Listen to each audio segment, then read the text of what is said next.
আসসালামু আলাইকুম বন্ধুরা।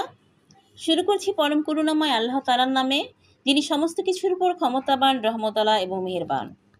রাব্বিশ ইশরাহ লি সাদরি ওয়া ইয়াসসির লি আমরি ওয়াহলুল উকদাতাম মিন লিসানি ওয়া ইয়াফকাহু কাওলি। বন্ধুরা, আজকে আমার একটি মহামূল্যবান আমল তোমাদের সামনে এসেছি। তা হচ্ছে স্বামীর ভালোবাসা পাবার আমল। তোমরা যারা স্বামীর ভালোবাসা হতে বঞ্চিত হচ্ছ বা স্বামীর দ্বারা অত্যাচারিত হচ্ছ, তাদের তাদের জন্যই আজকের এই আমলটি।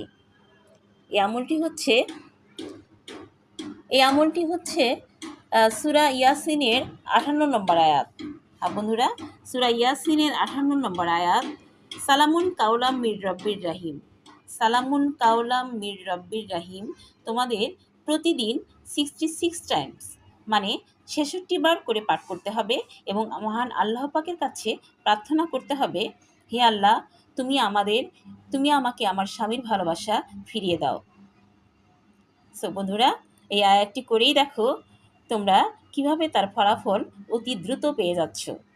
এই আমলটি প্রতিদিন করতেই থাকো না, সারা জীবন পাঠ করো, সারা জীবনই তোমাদের স্বামীর ভালোবাসা তোমাদের কাছে থাকবে।